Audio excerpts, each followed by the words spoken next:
24 লক্ষ পরীক্ষার্থীর মধ্যে 1563 জনকে গ্রেস মার্ক, 720-র মধ্যে 720 পেয়ে প্রথম স্থানে 67 জন। প্রশ্ন ফাঁসের পাশাপাশি উঠেছে পরীক্ষায় কারচুপির অভিযোগ।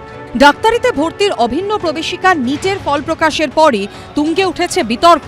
দুর্নীতির অভিযোগে সুপ্রিম কোর্টে জমা পড়েছে একাধিক আবেদন। শুক্রবার সেই সব আবেদনের শুনানি হয় বিচারপতি বিক্রম নাথ ও বিচারপতি সন্দীপ মেহতার অবকাশকালীন বেঞ্চে।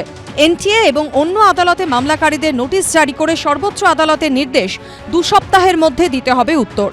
গত 4 জুন লোকসভা ভোটের ফল প্রকাশের দিনই নিটের ফল প্রকাশ করে পরীক্ষা নিয়ামক সংস্থা এনটিএ। তারপরই দানা বাঁধে বিতর্ক। সুপ্রিম কোর্ট সহ একাধিক হাইকোর্টে দায়ের হয় মামলা, দাবি ওঠে সিবিআই তদন্তের। এই পরিস্থিতিতে বৃহস্পতিবার গ্রেস মার্কস পাওয়া পরীক্ষার্থীদের বাড়তি নম্বর বাতিল করে দেয় সুপ্রিম কোর্ট। এই প্রেক্ষিতে এদিন সিবিআই তদন্তের দাবি সহ একগুচ্ছ আবেদনের শুনানি হয় সর্বোচ্চ আদালতে।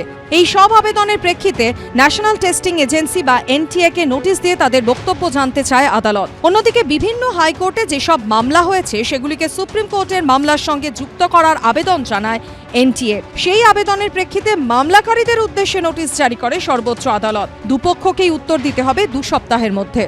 নিট দুর্নীতির অভিযোগে এদিনও কেন্দ্রের বিরুদ্ধে সুর চড়িয়েছে বিরোধীরা। কংগ্রেসের সর্বভারতীয় সভাপতি মল্লিকার্জুন খার্গে এক্স হ্যান্ডেলে লিখেছেন, শিক্ষামন্ত্রী এবং এনটিএর মাধ্যমে নিট কেলেঙ্কারি ধামাচাপা দিতে শুরু করেছে মোদী সরকার।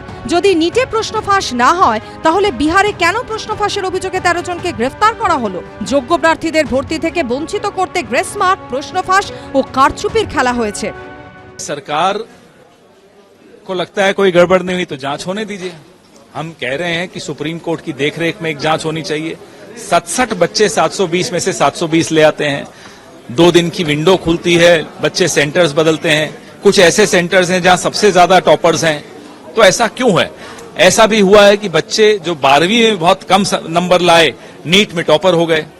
ये सब सवाल हैं, इन सवालों के जवाब होने चाहिए। तो जिम्मेदारी तय तभी ना होगी जब जांच होगी। हम जांच की मांग कर रहे हैं और उसके बाद जिम्मेदारी तय होनी चाहिए। এই প্রেক্ষিতে কেন্দ্রীয় শিক্ষামন্ত্রী ধর্মেন্দ্র প্রধান এক্স হ্যান্ডেলে লিখেছেন, কেন্দ্রীয় সরকার নিট পরীক্ষার্থীদের স্বার্থ রক্ষা করতে প্রতিশ্রুতিবদ্ধ। পরীক্ষার্থীদের আশ্বস্ত করতে চাই যে তাদের সমস্ত উদ্বেগ সন্তোষজনকভাবে দূর করা হবে। কোনো পরীক্ষার্থীর সমস্যা হবে না, কারোর ভবিষ্যৎ অনিশ্চয়তার মুখে পড়বে না।